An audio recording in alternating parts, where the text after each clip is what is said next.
મીઠું મધ આપનાર મધમાખી પણ ડંખ મારી શકે છે, માટે સાવધાન રહેવું.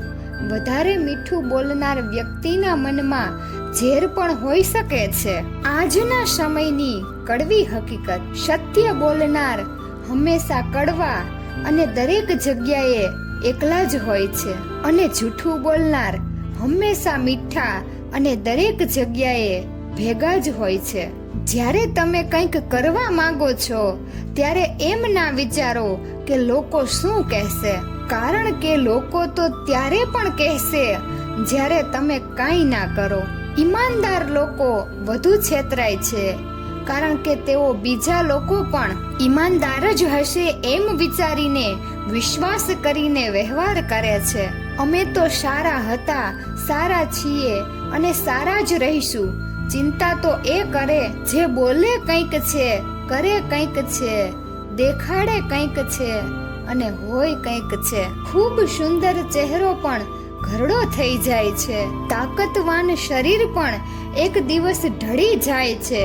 હોદ્દો અને પદ પણ એક દિવસ ખતમ થઈ જાય છે, પરંતુ એક સારો માણસ હંમેશા સારો માણસ જ રહે છે. ઉત્તમ સમય આવશે ત્યારે હું કંઈક કરીશ. અરે મારા ભાઈ, ઉત્તમ સમય ક્યારેય નથી આવતો. સમયને ઉત્તમ બનાવવો પડે છે. સાચો સંબંધ હાથમાં પહેરેલી વીંટી જેવો હોય છે. નીકળ્યા પછી પણ તેની નિશાની તો છોડી જ જાય છે.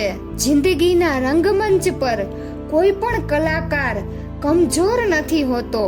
માટીના દીવા જેવું છે આ જીવન. તેલ ખતમ, ખેલ ખતમ.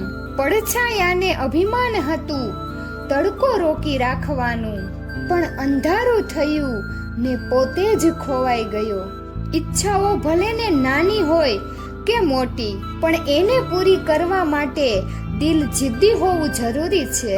એવો સમય લાવો, એવો સમય લાવો કે જે લોકો તમને મેણા મારવા માટે સમય કાઢતા હતા, એ જ લોકો આજે તમારી અપોઇન્ટમેન્ટ લેવા માટે તમારી પાસે સમય માંગે.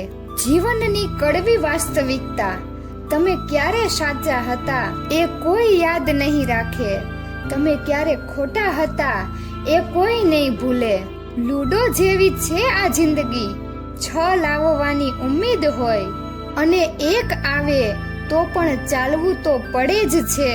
બોલતા પહેલા સાંભળતા શીખો, લખતા પહેલા વિચારતા શીખો, વાપરતા પહેલા કમાતા શીખો, સંબંધ બનાવતા પહેલા નિભાવતા શીખો, હાર માનતા પહેલા ફરી એકવાર મહેનત કરતા શીખો, અને મરતા પહેલા સાચી રીતથી જીવતા શીખો.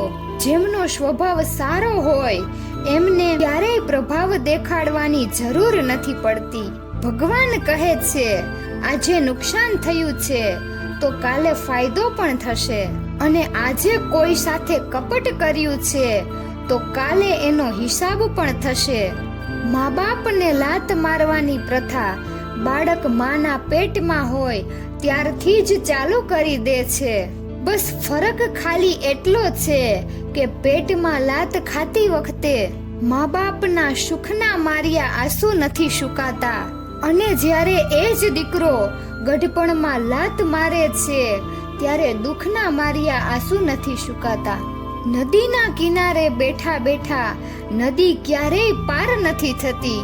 એને પાર કરવા માટે તો એમાં કૂદવું જ પડે છે. આપણી જિંદગીની સૌથી મોટી ભૂલ એ છે કે આપણને લાગે છે કે આપણી પાસે ખૂબ સમય છે. મિત્રો, જો તમને મારો આ વિડીયો પસંદ આવ્યો હોય તો વિડીયોને લાઈક અને શેર કરજો, અને અમારી ચેનલને સબસ્ક્રાઇબ કરજો.